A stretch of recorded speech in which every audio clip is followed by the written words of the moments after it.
19 জুলাই 2024 রাতে দেশব্যাপী কারফিউ জারি এবং সেনাবাহিনী মোতায়েনের সিদ্ধান্ত ঘোষণা করে। তবে সেনাবাহিনীর কার্যকর মোতায়েন শুরু হয় একদিন পরে 20 জুলাই 2024 ভোর থেকে। সেই ভয়াল রক্তসিক্ত এবং অশ্রুমাখার সময় থেকে অগাস্ট মাসের 5 তারিখ এবং তখন থেকে আজ পর্যন্ত বাংলাদেশ সেনাবাহিনীর প্রধান জেনারেল ওয়াকারুজ্জামানের দেয়া বক্তব্যের অডিও ভিডিওগুলো এবং তার ভূমিকা ধারাবাহিকভাবে সাজাইলে মুখোশধারী এক হিমশীতল ধূর্ত কালকেউটের দেখা মিলবে। 20 জুলাই 2024 ভোরে সশস্ত্র বাহিনী মোতায়েনের 48 ঘন্টার মধ্যে ওয়াকারুজ্জামান রাজধানীর ঢাকার বিভিন্ন এলাকা পরিদর্শন করে। এরপর সংবাদকর্মীদের সামনে দাঁড়ায় তিনি গণবিক্ষোভ দমনে সশস্ত্র বাহিনীর সাফল্য তুলে ধরেন। 2024 সালের 22 জুলাই দেওয়া সেই বক্তব্যে তিনি তৎকালীন প্রধানমন্ত্রী অর্থাৎ জ্যাঠশালী বা স্ত্রীর বড় বোন খুনি হাসিনাকে মাঠ পরিস্থিতির উন্নতি ঘটতে শুরু হয়েছে বলে আশ্বস্ত করছিলেন। সেই দিনের কথায় তার গণবিরোধী মনোভাব স্পষ্টভাবে ফুটে উঠছিল। বিক্ষোভ দমনে 2-1 দিনের মধ্যেই সফল হবেন বলে আশাবাদ ব্যক্ত করছিলেন। গণপ্রতিরোধকে ধ্বংসযজ্ঞ এবং নির্বিচারে গুলি করে প্রতিবাদী দেশবাসীকে খুনের সেই অভিযানকে নৈতিক সমর্থন দিয়ে উচ্চারিত বাক্যটি ছিল এরকম: তারা সেনাবাহিনী সঠিক দিকে আগাচ্ছে। খুনে বাহিনীগুলোর পক্ষে দেওয়া তার সেই কুখ্যাত বক্তব্যে জেনারেল ওয়াকার বলছিলেন, আমরা যদি একসঙ্গে কাজ করি তাহলে পরিস্থিতির আরো উন্নতি ঘটাতে পারবো। কারো অভিযোগ বা ক্ষোভ থাকতেই পারে, কিন্তু সরকারি সম্পদ ধ্বংস করে কি লাভ? বিষয়টি বোধগম্য নয়। এসব সম্পদ কোনো ব্যক্তির নয়, এগুলো জনগণের, এবং শেষ পর্যন্ত আমরাই এর ভুক্তভোগী। এভাবে ধ্বংসযজ্ঞ চালায় কি অর্জন হবে আমি জানি না। আমি মনে করি 2-1 দিনের মধ্যে এটা সম্ভব হবে। আমি নিশ্চিত আমরা সঠিক দিকেই আগাইতেছি। 23 জুলাই 2024 খুনি হাসিনার সর্বোচ্চ সুযোগ সুবিধা উপভোগকারী এই সেনাপ্রধান আরো শক্ত বাণী বর্ষণ করে মাঠে নামানো সেনাবাহিনীর মারমুখ মনোবল বাড়ানোর চেষ্টা করেন। তখন দেশে অরাজক পরিস্থিতির সৃষ্টি হয়েছিল, জানমালের ক্ষয়ক্ষতি হয়েছে, দেশের জনগণের অনেক সম্পত্তি ধ্বংস হয়েছে। জনগণের জানমাল রক্ষা এবং নিরাপত্তা দেওয়ার জন্য সেনাবাহিনী নিয়োগ দেওয়া হয়েছে। আমাদের ডিপ্লয়ের 48 ঘন্টার মধ্যে মনে করি স্বাভাবিক পরিস্থিতি ফেরত এসেছে। শোনেন, তার কথাই শোনেন। দেশে বিভিন্ন অরাজক পরিস্থিতির সৃষ্টি হয়েছিল, জানমালের ক্ষয়ক্ষতি হয়েছে, দেশের জনগণের অনেক সম্পত্তি ধ্বংস হয়েছে। তো সেগুলোকে রক্ষা করার জন্য মূলত এবং জনগণের নিরাপত্তা দেওয়ার জন্য আমাদেরকে সেনাবাহিনীকে নিয়োগ দেওয়া হয়েছে। তো আমরা নিয়োগপ্রাপ্ত হয়ে আমরা ডিপ্লয় করেছি। 48 ঘন্টার মধ্যেই আমি মনে করি যে একটা স্বাভাবিক পরিস্থিতি ফেরত এসেছে। কিছু সময় দিতে হবে, আমরা জাস্ট 48 ঘন্টা হয়েছে এসেছি, কিছু সময় লাগবে। আমার ধারণা যে আমরা সবাই মিলে কাজ করলে খুব শিগগিরই পরিস্থিতি স্বাভাবিক হবে। শুনেছেন, 24 জুলাই বুধবার বেলা 11টার দিকে শেরপুর জেলা স্টেডিয়ামে স্থাপিত সেনা ক্যাম্প পরিদর্শন শেষে অফিসার এবং সৈনিকদের উদ্দেশ্যে বক্তব্য রাখার সময় নিজ সাফল্যে গর্বিত জেনারেল ওয়াকার বলেন, পরিস্থিতি নিয়ন্ত্রণে চলে এসেছে, হাইওয়েগুলো স্বাভাবিক হয়ে এসেছে, ঢাকার পরিস্থিতিও স্বাভাবিক হয়েছে। সেদিন প্রকাশিত এনটিভির খবরে লেখা হয়েছে, শেরপুরে তিনি বেশ দম্ভভরে বলছিলেন, মূলত সমস্যাটা ছিল ঢাকায়, দেশের কিছু স্থানে বিচ্ছিন্ন ঘটনা ঘটেছে, আমরা অল্প সময় সব নিয়ন্ত্রণ করতে পেরেছি। ওই বুধবারে সেনাবাহিনী প্রধান গণপ্রতিরোধে বিধ্বস্ত নরসিংদী পরিদর্শন এবং জেলা কারাগার পর্যবেক্ষণ শেষে সশস্ত্র বাহিনী সহ বিভিন্ন বাহিনীর সদস্যদের উদ্দেশ্যে দেওয়া বক্তব্যে বলেন, পরিস্থিতির উন্নতি হয়েছে, যা সম্ভব হয়েছে তোমাদের অক্লান্ত পরিশ্রম, ডিসাইসিভনেস, বোল্ডনেস। তোমরা চমৎকার ভাবে তোমাদের দায়িত্ব পালন করেছো। ফলশ্রুতিতে তোমরা ঐক্যবদ্ধভাবে সেনাবাহিনী, নৌবাহিনী, বিমান বাহিনী কাজ করেছে। পুলিশ, র্যাব, এপি ব্যাটালিয়ন, পুলিশের আনসার সবাই মিলে আমরা এই কাজটা করেছি এবং এই কাজটা আরো কিছুদিন জারি রাখতে হবে, পরিস্থিতি স্বাভাবিক না হওয়া পর্যন্ত। বক্তব্যটা তার মুখে আরেকবার শোনেন। সম্ভব হয়েছে তোমাদের অক্লান্ত পরিশ্রম এবং তোমাদের এই যে ডিসাইসিভনেস, বোল্ডনেস, তোমরা যে চমৎকারভাবে তোমাদের দায়িত্ব পালন করেছো, সেটার ফলশ্রুতিতে তোমরা মনে রাখতে হবে যে আমাদের সেনাবাহিনীর এখানে নৌবাহিনী, বিমান বাহিনী কাজ করেছে, পুলিশ, র্যাব, এপি ব্যাটালিয়ন, পুলিশের অঞ্চল সবাই মিলে করেছি এবং কাজটা আরও কিছুদিন জারি রাখতে হবে।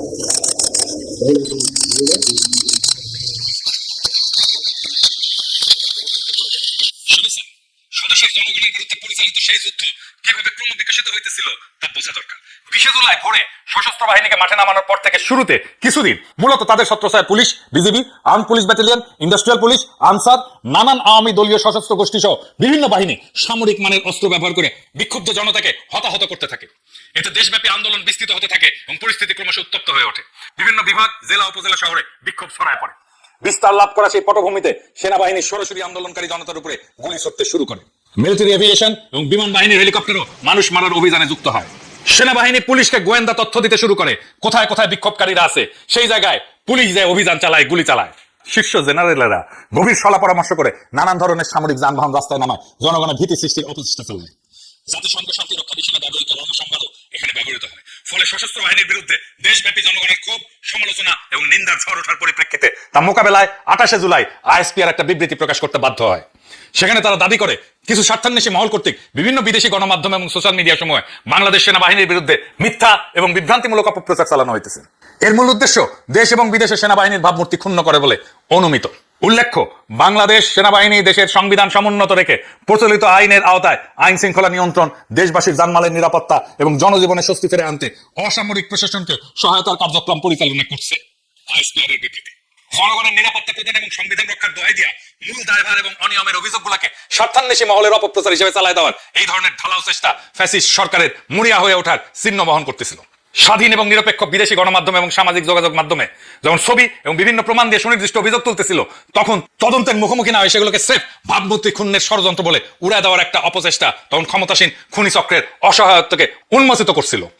সংবিধানে সিভিল প্রশাসনের সহায়তার কথা বলা থাকলেও সেই ক্ষমতার অপব্যবহার বা কোনো ধরনের অপকর্মকে গোপন রাখতে জাতীয় নিরাপত্তা এবং অপপ্রচারের দোহাই ব্যবহার করে সশস্ত্র বাহিনী সে বিবৃতির মাধ্যমে তখন দেশের সাধারণ জনগণের বিরুদ্ধে যুদ্ধ ঘোষণা করে দেয়।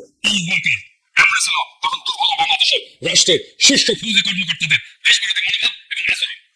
28শে জুলাই প্রকাশিত এই বক্তব্যটি পাঠ করলে একটা বিষয় পরিষ্কার বোঝা যায়। অন্তত সেদিন পর্যন্ত সেনাপ্রধান ওয়াকার বিশ্বাস করতেন খুনি হাসিনার পক্ষ অবলম্বন করার অর্থই হইল দেশের সংবিধান সমুন্নত রাখা। বাংলাদেশ রাষ্ট্র এবং তার নাগরিকদের অধিকার বিরোধী ভূমিকায় অংশ না উচ্চপদস্থ সরকারি কর্মকর্তা কর্মচারীদের মনে এক গলায় প্রশ্ন আসেনি যে 2014, 2018, 2024 সালে অনুষ্ঠিত সব কয়টা জাতীয় সংসদ এবং স্থানীয় সরকারের নির্বাচনই ছিল জালিয়াতিতে পূর্ণ এবং ব্যাপকভাবে প্রশ্নবিদ্ধ। ফ্যাসিস্ট শাসক গোষ্ঠী জবরদস্তি, মহাকারচুপি এবং শতভাগ জুলুম করে জনগণকে পরিপূর্ণভাবে তাদের মৌলিক নাগরিক অধিকার থেকে বঞ্চিত করে রাখছিল। আর এই প্রক্রিয়ায় সহযোগী হইয়া সংশ্লিষ্ট সব কয়টা বাহিনী মূলত রাষ্ট্রদ্রোহিতার মতো ভয়াবহ অপরাধে জড়ায় পড়ছিল। ইনশাল্লাহ একদিন না একদিন মহান অলিয়া উলিয়ার সেজদায় পুষ্ট এই জমিনে এমন সকল নিপীড়ন এবং নির্যাতনের বিচার হবে। সদ্য সাবেক অন্তর্বর্তীকালীন সরকারের উপদেষ্টা ব্রিগেডিয়ার জেনারেল সাখাওয়াত হোসেন সম্প্রতি 5 আগস্ট চ্যানেল 24 এর মুক্তবাক অনুষ্ঠানে একটা সাক্ষাৎকার দিয়েছিলেন। সেখানে তিনি জুলাই বিপ্লব চলাকালীন সেনাপ্রধান জেনারেল ওয়াকারুজ্জামানের বৈরী ভূমিকার বিষয়ে কিছু ইঙ্গিত দিচ্ছেন। একই সঙ্গে সেনাবাহিনীর তরুণ অফিসার বীর সৈনিকদের নাগরিক বান্ধব অবস্থানের বিষয়টা তুলে ধরছেন। চলেন তার এই সমস্ত মন্তব্য শুনে নেওয়া যাক। শোনেন। 4 আগস্টে আমরা একটা ঝটিকা প্রেস কনফারেন্স করেছিলাম আমাদের রাওয়া ক্লাবে। ওখানে আমাদের বেশ কয়েকজন, বেশিরভাগই রিটায়ার্ড অফিসার ছিলেন। সেখানে আমাদের প্রাক্তন 2 জন চিফ ছিলেন, একজন জেনারেল নট ইকবাল করিম ভূঁইয়া। তো সেখানে আমরা কয়েকজন সেনাবাহিনীর প্রতি আহ্বান জানিয়েছিলাম যে, কারণ তার পরের দিন কিন্তু যেটা আমরা জানতে পেরেছিলাম যে সেনাবাহিনী উড গো ইন অ্যাকশন 5 তারিখে, এবং সেনাপ্রধানও কথাবার্তা বলেছেন, কিন্তু সেনাপ্রধান যেভাবে তার কথা বলেছেন সেটা আমার কাছে মনে হলো যে he could not say what he wanted to say, এবং তার যে অফিসাররাও, জুনিয়র অফিসাররাও বলতে পারেনি হোয়াট দে ওয়ান্টেড টু। আমি বহুদিন থেকে যখনই আমি হাসপাতালে কোনো কারণে গিয়েছি, ওখানে গিয়েছি, আমি সাধারণ সৈনিকদের যে মনের ভিতরে যা ছিল তা জানতাম। তারা দে ওয়ার ফ্ল্যাবারগাস্টেড। আমাকে শুধু জিজ্ঞেস করতে হচ্ছে, স্যার আমরা জীবনে ভোট দিতে পারবো কিনা? That was only question that. বলে স্যার ওই 2008-এ ভোট দিয়েছে, তারপর তার কোনো ভোট দিতে পারিনি। গ্রামেগঞ্জেও যেখানে যেতাম সেখানে এক কথা। এবং এই সৈনিকদের ভিতরে একটা বিশাল ফ্রাস্ট্রেশন দেখলাম যে যেইভাবে দেশ চলছে, আফটারঅল তারাও তো এই দেশেরই সন্তান, ওরাই আমাকে বলতে পারতো। তো তারপরে যখন এই জুলাই আন্দোলন শুরু হলো, যেহেতু আমি মহাখালীতে থাকি, বেরোতে দেখা হচ্ছে সোলজারদের সাথে, ওরা 2-4টা কথা তো আমি বুঝে যেতাম যে স্যার কী হচ্ছে, স্যার আমরা কী করবো, what should we do. Even 30 তারিখ 29 তারিখে যখন মহাখালীতে কিছু কিলিং হচ্ছিল, তখন ফিউ সোলজার্স যার সাথে আমাদের ওই মহাখালীর মোড়ে দেখা, সেখানে আমাকে তো চেনে সবাই, সেখানে ওই ওদের একই কথা, স্যার আমরা কী করবো, আমাদের তো হুকুম পালন করতে হবে। তো এইগুলো আমি অবজার্ভ করেছি।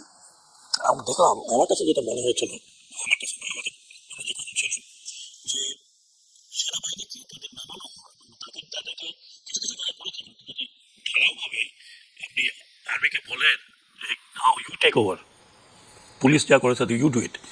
আমি টোটালি মানে এক ধরনের স্যাঙ্গুইন ছিলাম যে আর্মিতে রিভোল্ট হয়ে যাবে, এবং সেনাবাহিনীতে যদি রিভোল্ট হতো তাহলে ইট উড হ্যাভ গন। শুনেছেন, বাস্তবে কিন্তু তাই ঘটছে। জুনিয়র অফিসার এবং দেশপ্রেমিক ধর্মপ্রাণ বীর সৈনিকদের শান্তিপূর্ণ বিদ্রোহের চাপে খুনি হাসিনা এবং ইন্ডিয়ার বাছাইকৃত তাদের পছন্দনীয় এবং অনুগত জেনারেলরা 36শে জুলাই পশ্চাৎপসরণ করতে বাধ্য হয়েছিল। তাছাড়া 5ই আগস্টের জুলাই বিপ্লব বা 2024-এর গণ অভ্যুত্থান প্রাথমিকভাবে সাফল্য অর্জন করতে আরো কিছুদিন বিলম্ব করত এবং অনেক বেশি প্রাণ বিসর্জন দিতে হতো।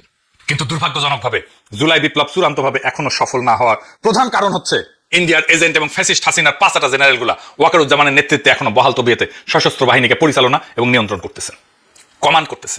এই গ্রুপটাই খুনি হাসিনার পতনের পর মুহূর্ত থেকে নয়া রাজনৈতিক বন্দোবস্তে ফ্যাসিস্ট আওয়ামী লীগকে অন্তর্ভুক্ত করতে সচেষ্ট ছিল এবং এখনো তারা খুবই সক্রিয় এবং তৎপর আছে।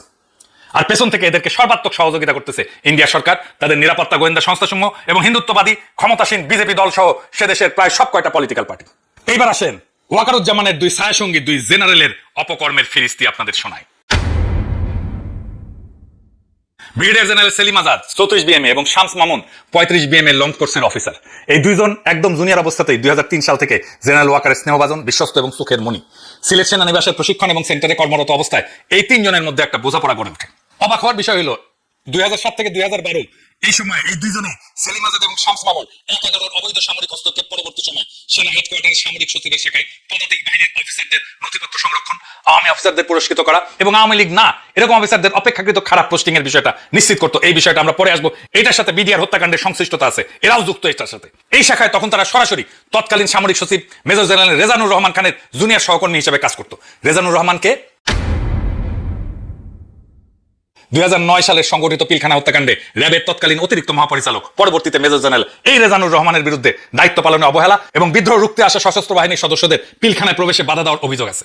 পুনর্তদন্ত কমিশনের প্রতিবেদন অনুযায়ী সে নিজস্ব দায়িত্ব অবহেলা করে যমুনাতে সময় ক্ষেপণ করে এবং অগ্রগামী দলকে পিলখানায় প্রবেশ করতে এবং গুলি চালাতে বাধা দেয়।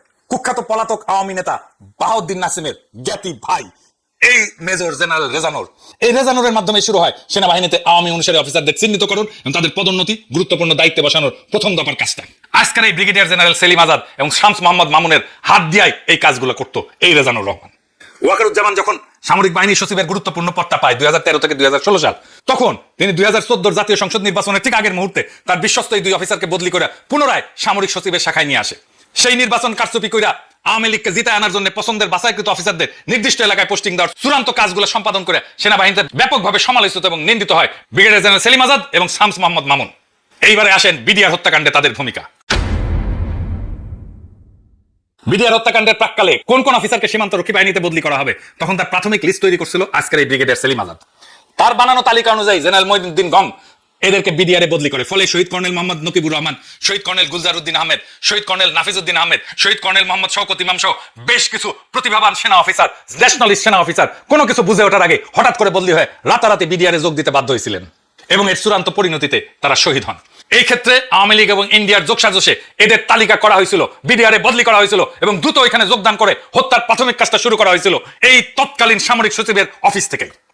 আর এর সূচনা করে শামস মামুন এবং সেলিম আজাদের পদাতিক ডেস্ক। এই অপকর্ম করার গাইডলাইন এরা পাইতো খুনি হাসিনার জ্ঞাতি ভাই বাহাউদ্দিন নাসিম এবং তার জ্ঞাতি ভাই জেনারেল রেজানুর খানের কাছ থেকে এবং পলাতক হাসিনার জ্ঞাতি বোনের স্বামী জেনারেল ওয়াকারের কাছ থেকে। বিডিআরে সংঘটিত এই বর্বর ঘটনায় সর্বমোট 74 জন নিহত হয় আপনারা জানেন। 2011 সালে মালয়েশিয়ান আর্মি থেকে উচ্চতর প্রশিক্ষণ শেষে ব্রিগেডিয়ার সেলিম আজাদ দেশে ফিরা আবার লজিস্টিক্সের এরিয়া কমান্ডার মেজর জেনারেল রেজানুরের স্টাফ হিসেবে যোগদান করে। ওই বছরই ফ্যাসিস্ট হাসিনার বিরুদ্ধে তথাকথিত বানোয়াট সামরিক অভ্যুত্থান প্রচেষ্টার সাথে জড়িত অভিযোগে বেশ কয়েকজন সিনিয়র অফিসারকে আটক, নির্যাতন এবং চাকরিচ্যুতির ঘটনার অন্যতম প্ল্যানার ছিল এই কুখ্যাত সেলিম আজাদ। এদের এই ধরনের আচরণের কারণে স্বাভাবিকভাবে প্রশ্ন ওঠে, তাহলে সেনাবাহিনীতে কর্মরত হয়ে কি কারণে এই 2 অফিসার তাদের সহকর্মীদের জীবন নাশ, ক্যারিয়ার ধ্বংসের খেলায় মেতেছিল?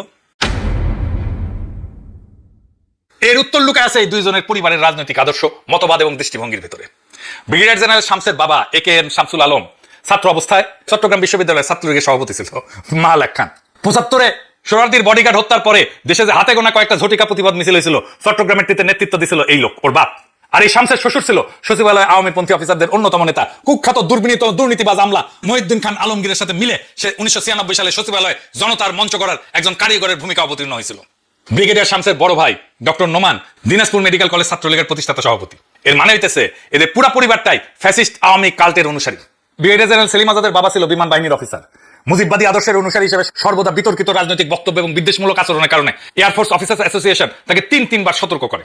এতেও তার শৃঙ্খলা বিরোধী সামাজিক আচার ব্যবহারে কোনো পরিবর্তন না ঘটায় সংশ্লিষ্ট কর্তৃপক্ষ তার মেসে ঢোকা নিষিদ্ধ করে দিয়েছিল। এই সব তথ্য থেকে এই ধারণা পরিষ্কার হয় তাহলে খুব ছোটবেলা থেকে আলোচ্য এই 2 অফিসার তাদের অভিভাবক, পরিবারের মতাদর্শ এবং মনস্তত্ত্বে বেড়ে উঠছে। গভীরভাবে আওয়ামী ভাবাদর্শের অনুসারী এই 2 অফিসার ফ্যাসিস্ট মুজিবকে হত্যার দায়ে সেনা প্রতিষ্ঠানের প্রতি বিদ্বেষ এবং ঘৃণার মানসিকতা নিয়ে বড় হয়েছে। প্রতিশোধের আকাঙ্ক্ষা নিয়ে তারা সেনাবাহিনীতে ঢুকছে যেন এই সেনাবাহিনীকে ধ্বংস করে ফেলা যায়।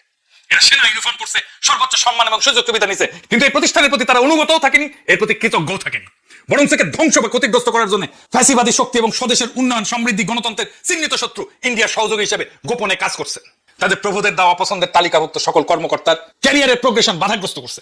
আওয়ামী মতাদর্শের প্রতি দুর্বল নয় তেমন কোন পেশাদার অফিসারদের ঝাঁটায় বিদায় করছে সেনাবাহিনী থেকে। প্রয়োজন হলে গুম, খুন, নানা ষড়যন্ত্রের আশ্রয় নিছে, জীবন বিপন্ন করতেও দ্বিধা করেনি, এবং তাদের চাকরি জীবনের পুরোটা মেয়াদকাল সময় দেশ রক্ষার শপথ ভঙ্গ করছে।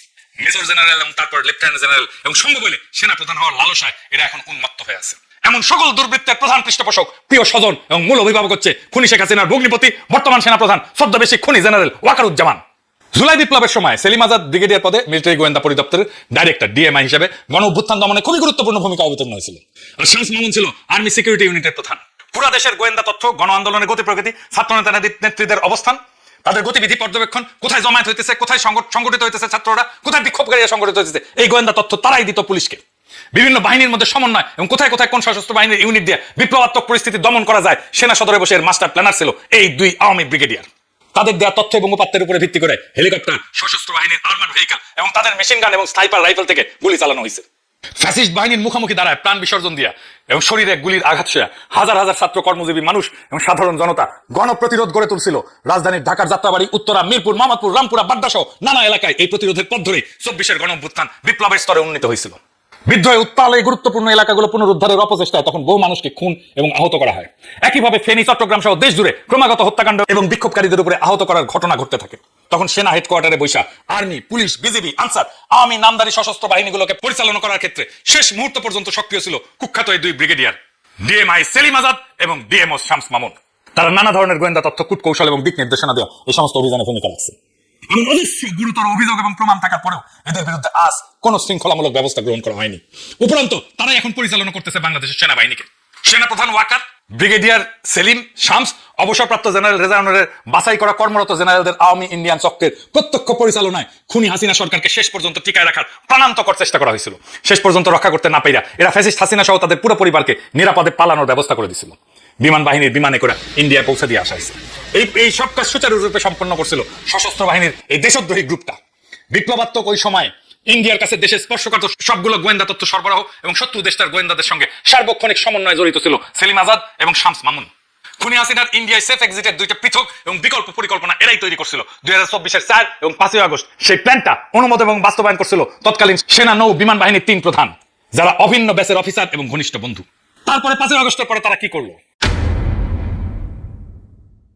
হাসিনার পতনের পর বিভিন্ন ভয়াবহ অপরাধে অভিযুক্ত আওয়ামী মন্ত্রী, নেতা, সামরিক, বেসামরিক আমলা এবং ভয়ঙ্কর অপরাধী বিভিন্ন পর্যায়ের পুলিশ অফিসারদের সেনানিবাস সহ সশস্ত্র বাহিনীর নানা স্থাপনায় আশ্রয় দেওয়া এবং পরিস্থিতি কিছুটা শান্ত হইলে বিদেশে পালায় যাওয়ার নিরাপদ ব্যবস্থা এবং সকল আয়োজন করছিল সেনাপ্রধান ওয়াকারের নেতৃত্বে পরিচালিত এই চক্রটা, যারা এখনো খুবই সক্রিয়ভাবে ক্রিয়াশীল আছে। খুনি দুর্নীতিবাজ জেনারেল আকবর, মুজিব, হামিদ সহ যে সমস্ত অপরাধী জেনারেল ইন্ডিয়া পালায় গেছে, গোপনে তাদের দেশ থেকে সমস্ত পরিকল্পনা এবং ব্যবস্থার মূল সমন্বয়ক ছিল সামরিক গোয়েন্দা পরিদপ্তরের পরিচালক এই ব্রিগেডিয়ার সেলিম আজাদ। এই চক্রটাই 2024-এর 6 আগস্ট অ্যাটর্নি জেনারেল নিয়োগ, 8 আগস্ট অন্তর্বর্তীকালীন সরকার গঠনের সময় তাদের অনুগত কতিপয় ব্যক্তিকে উপদেষ্টা বানায় দেয়। গোপনে তাদেরকে নানা অপকর্মে ব্যবহার করা এবং সরকারের প্রধান উপদেষ্টা প্রফেসর ইউনূসকে সার্বক্ষণিকভাবে নানা যন্ত্রণায় নিমজ্জিত করে অনুৎপাদনশীল অকাজে আটকে রাখাই ছিল তাদের সার্বক্ষণিক তৎপরতা। এদের প্রধান লক্ষ্য এবং দাবি ছিল বিপ্লব পরবর্তী রাজনীতির নয় বন্দোবস্তে ফ্যাসিস্ট আওয়ামী লীগকে যেন অন্তর্ভুক্ত করা হয়। তাদের জন্য জায়গা করে দেয়া, বাংলাদেশের নিরাপত্তা পরিসরে ইন্ডিয়াকে হস্তক্ষেপ করার পুরনো সুযোগগুলো অবারিত যেন রাখা হয়। এই কারণেই ম্যাজিস্ট্রেসি ক্ষমতা নিয়ে সেনাবাহিনী যে অন্তর্বর্তী সরকারের সময় সাফল্য পায়নি, তার প্রধান কারণ ছিল দেশবাসীর অভিপ্রায়ের বিরুদ্ধে আলোচ্য দুই ইন্ডিয়ান এজেন্ট সামরিক বাহিনীর গোয়েন্দা এবং নিরাপত্তা ইউনিট প্রধানের রেজিস্ট্যান্স বা প্রতিরোধ। তারা অপরাধীদের তথ্য প্রবাহ সংশ্লিষ্ট বাহিনীগুলোর কাছে প্রদান করতে বাধা দিত এবং খুনি আওয়ামী লীগ, ছাত্রলীগ, যুবলীগ সহ ফ্যাসিস্ট রাজনৈতিক অপরাধীদের কাছে তাদের বিরুদ্ধে পরিচালিত অপারেশনের খবর গোপন সূত্রের মাধ্যমে আগে ভাগেই পৌঁছায় দিত। প্রফেসর ইউনূসের যতগুলো তদন্ত সংস্কার কমিশনের কাজ ছিল, শীর্ষ জেনারেলদের এই গ্রুপটা নানাভাবে সেটা বাধাগ্রস্ত করছে। এর স্পষ্ট বিবরণ এবং সংশ্লিষ্ট অপরাধী ব্যক্তিদের খুঁজে পাওয়া যায় গুম কমিশনের রিপোর্টে। এই কমিশনের কাজ শুরু করার মুহূর্ত থেকে একে পদে পদে নানা বাধা বিপত্তির মাঝে গতিহীন করার অপচেষ্টা চালাইছে ওয়াকার এবং তার প্রিয় দুই ব্রিগেডিয়ার শামস এবং সেলিম। এরা সার্বক্ষণিকভাবে অপচেষ্টা চালাইছে যাতে সঠিক তথ্য প্রমাণাদি এবং সাক্ষী দেওয়ার মতো দেশপ্রেমিক সেনা সদস্যরা গুম কমিশনের নাগালে না যায়। সংশ্লিষ্ট অফিসার, সৈনিকদের তালিকা, যানবাহনের লগ বই, মোতায়েনের ইতিহাস কিংবা কোনো নির্দিষ্ট স্থাপনার দায়িত্ব কার উপরে ছিল বা কে তার তত্ত্বাবধায়ক ছিল, এই ধরনের প্রমাণযোগ্য বিবরণ চায় যে অনুরোধগুলো করা হয়েছিল গুম কমিশন থেকে, তার জবাবে সেলিম আজাদ এবং শামস মামুন দীর্ঘ নিরাপত্তা, বিলম্ব অথবা অস্পষ্ট উত্তর দিত। অতি সাধারণ তথ্য আদায় করতেও তাদের বহুবার লিখিত সরাসরি ফলো আপ করতে হতো। একটা এক্সাম্পল দিই, 2025 সালের শেষ দিকে সামরিক গোয়েন্দা পরিদপ্তর এবং সেনা নিরাপত্তা ইউনিট এই দুইজন শামস এবং আজাদের তাদের দায়িত্বের সনদপত্র এইটা দিবে, এটা সম্মত হতে 2 মাসের নিরবিচ্ছিন্ন ফলো এবং বারবার আলোচনার পর অনিচ্ছা সত্ত্বেও রাজি হয়েছে। গুম কমিশনের চূড়ান্ত রিপোর্টের এই 12.7 ধারায় 9 নম্বর অনুচ্ছেদে পরিষ্কারভাবে ব্রিগেডিয়ার জেনারেল সেলিম আজাদ এবং শামস মামুনকে কমিশনের সাথে অসহযোগিতা, তথ্য আড়াল এবং তথ্য প্রদানে গড়িমসির দায়ে অভিযুক্ত করা হয়েছে। এখানে লেখা হয়েছে বারবার এই মাপের বিচ্যুতি কি করে ঘটা সম্ভব, কমিশন সেটা বুঝতে চেষ্টা করেছে। মিলিটারি ইন্টেলিজেন্সের কর্মকর্তাদের যার নেতৃত্বে ছিল BA 5274, যার নেতৃত্ব ছিল সেলিম আজাদ, এবং আর্মি সিকিউরিটি ইউনিটের কর্মকর্তা যার নেতৃত্ব ছিল শামস মোহাম্মদ মামুন, তাদের সঙ্গে কথা বলার সূত্রে ইঙ্গিত পাওয়া যায় যে প্রথম এবং দ্বিতীয় দফায় পালিয়ে যাওয়ার ঘটনা ঘটার পরেও এর পুনরাবৃত্তি ঠেকাতে কোনো কার্যকর পদক্ষেপ গ্রহণ না করায় তৃতীয় দফায় সেটা আবার ঘটেছে। আলোচনার সময় এই কর্মকর্তা আত্মপক্ষ সমর্থনের সুরে স্পষ্টতই দাবি করেন পালিয়ে যাওয়ার ঝুঁকি নিশ্চিত জানা সত্ত্বেও ঊর্ধ্বতন কর্মকর্তাদের উপরে নজরদারি করাটা তাদের দায়িত্বের মধ্যে পড়েনি। কিভাবে এখন সেনাবাহিনীতে কর্মরত থাকে? এই ধরনের দুর্ভাগ্যজনক অবস্থা এবং পুরনো ব্যবস্থা যদি বহাল থাকে তাহলে খুনি হাসিনার আত্মীয় সেনাপ্রধান ওয়াকার তার পারিবারিক দোসরদের পদোন্নতি দেবে এবং সেনাবাহিনীতে গুরুত্বপূর্ণ উচ্চ পদে বসাবে, এবং এটাই ঘটবে। এর মাধ্যমে সে বাংলাদেশকে আবারও 2024-এর আগের ফ্যাসিস্ট জামানায় ফিরে নেওয়ার অপচেষ্টা চালাবে। এর মধ্যে এরকম কিছু সিদ্ধান্ত এবং পদক্ষেপ নিয়ে ফেলছে আমরা দেখতে পাচ্ছি। বিগত মাসগুলোতে সেনাপ্রধান রাজধানীর আশেপাশে গুরুত্বপূর্ণ সেনানিবাস এবং সামরিক স্থাপনার সময় নিজের পছন্দের এবং মনোভাবাপন্ন অফিসারদের প্রদান করছে। এর মধ্যে দিয়ে জেনারেল ওয়াকার নিজের ক্ষমতা বলয় এবং অবস্থানকে সংহত করে ফেলছে। আমাদের দীর্ঘ লড়াই, আত্মত্যাগ, রক্তপাতের পর যে অমূল্য বিজয় অর্জন করে আওয়ামী বাকশালী ফ্যাসিস্ট শাসনকে আমরা উৎখাত করছি, সেই বিজয়কে যদি সংহত আর অগ্রসর করতে হয় তাহলে সামরিক বাহিনীর ভিতরে শুদ্ধি অভিযান চালাইতে হবে।